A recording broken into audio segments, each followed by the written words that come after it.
Halo pemirsa GPR TV, dari Sabang sampai Merauke, dari Miangas hingga Pulau Rote. Bertemu lagi dengan saya Rosi Triastuti di program Kominfo Newsroom.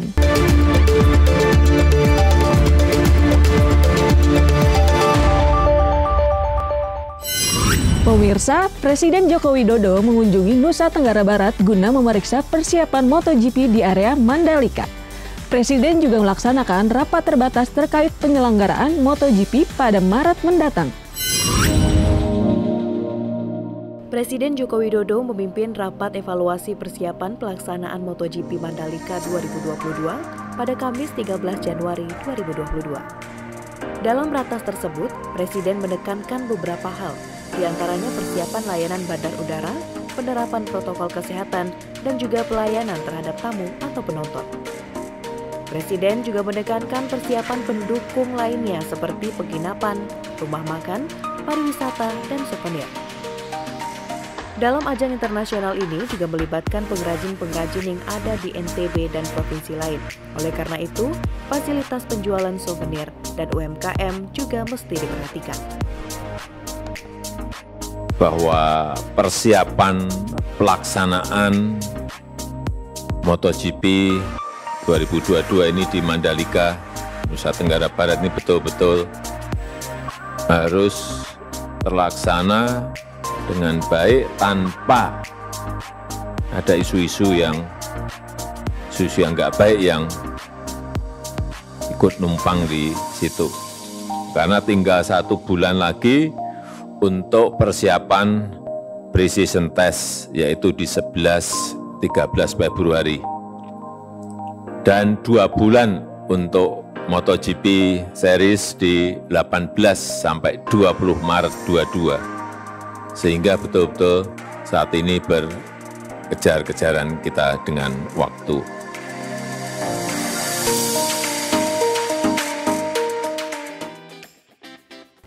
Di kesempatan lainnya pemirsa, Presiden Joko Widodo meresmikan Bendungan Bintang Bano di Sumbawa, Nusa Tenggara Barat.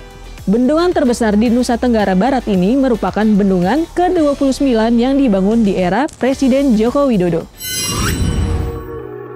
Hari kedua kunjungan kerja di Provinsi Nusa Tenggara Barat, Jumat 14 Januari 2022. Presiden Joko Widodo kembali meresmikan Bendungan Bintang Bano di Kabupaten Sumbawa Barat. Bintang Bano merupakan bendungan ke-29 yang memiliki multifungsi di Kecamatan Brangrea, Kabupaten Sumbawa Barat, NTB. Bendungan ini sekaligus menjadi bendungan ketiga di NTB setelah Bendungan Tanju yang diresmikan pada tahun 2018 dan Bendungan Bila 2019. Diharapkan pada tahun 2024 akan diselesaikan sebanyak 57 bendungan di Indonesia guna mewujudkan ketahanan pangan dan memastikan ketersediaan pasokan air untuk pertanian. Kemandirian pangan, kedaulatan pangan itu hanya akan bisa terjadi kalau di seluruh provinsi ini ada air. Kuncinya ada air. Dan air itu ada kalau kita memiliki bendungan yang sebanyak-banyaknya. Oleh sebab itu, kenapa bendungan-bendungan ini kita bangun.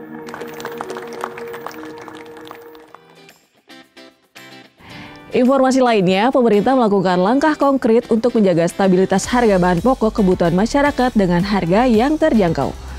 Hal tersebut ditegaskan Menteri Perdagangan Muhammad Lutfi saat peluncuran holding BUMN Pangan ID Food.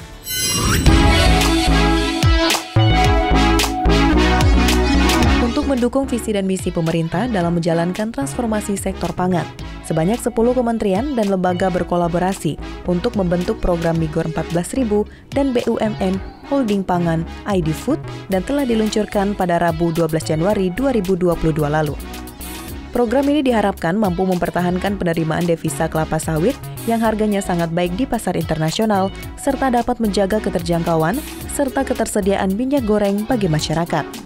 Dalam sambutannya, Menteri Perdagangan Republik Indonesia Muhammad Lutfi mengungkapkan, dengan adanya program ini dapat membantu pemerintah dan juga tentunya Kementerian Perdagangan dalam memastikan ketersediaan stok pangan. Sedang mengatur logistik kita untuk tahun 2022, pengadaan dan logistiknya, dan saya mohon food .id bisa membantu pemerintah, membantu Kementerian Perdagangan bekerja bersama-sama untuk memastikan bahwa barang ada dan barang terjangkau.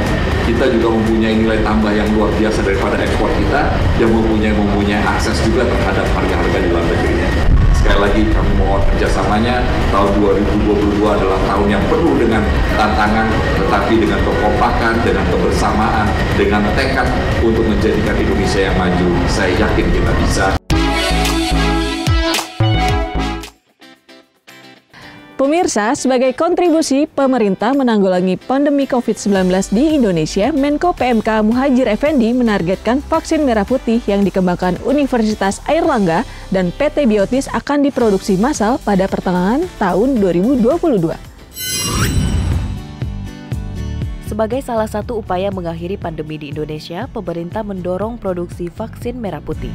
Hal ini ditegaskan oleh Menteri Koordinator Bidang Pembangunan Manusia dan Kebudayaan Muhadjir Effendi dalam keterangan tertulis bahwa vaksin merah putih yang dikembangkan Universitas Airlangga, PT Biotis akan diproduksi massal pada pertengahan 2022 mendatang. Seperti diketahui, terdapat 6 pengembang vaksin merah putih.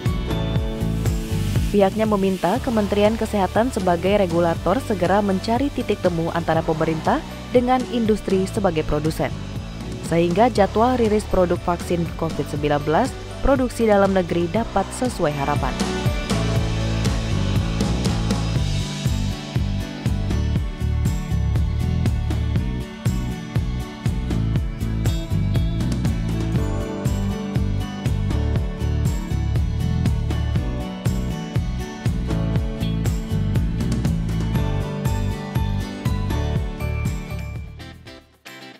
Menutup informasi terakhir, Menteri Sosial Tri Risma hari ini bertolak dari Jakarta menuju Aceh guna mengunjungi dan menyerahkan bantuan bagi para korban bencana banjir bandang di wilayah Aceh Utara, Kota Langsa, dan Aceh Tamiang.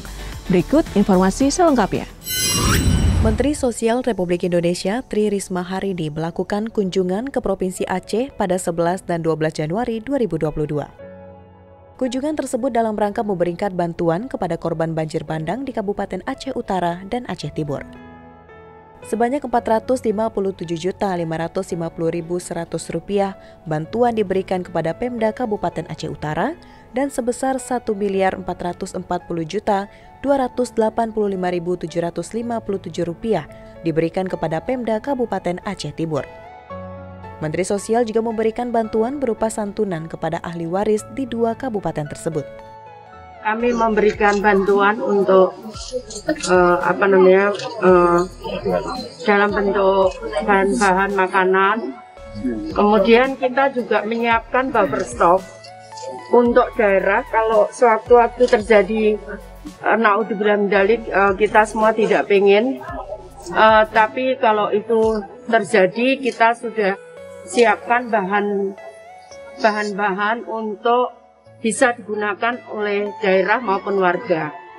Jadi karena kita punya buffer stok ada di Medan dan di Aceh sehingga mungkin terlalu jauh, karena itu kita serahkan ke daerah untuk daerah nanti bisa kelola. Tadi ada permintaan dari Pak Bupati rubber boot. Kami akan kirim rubber boot ke sini, insya Allah. Itulah ragam informasi yang telah kami kemas untuk Anda. Dapatkan update berita pilihan setiap harinya di kanal GPR TV atau melalui sosial media gprtv.id. Saya Rosi Triastuti pamit, sampai jumpa.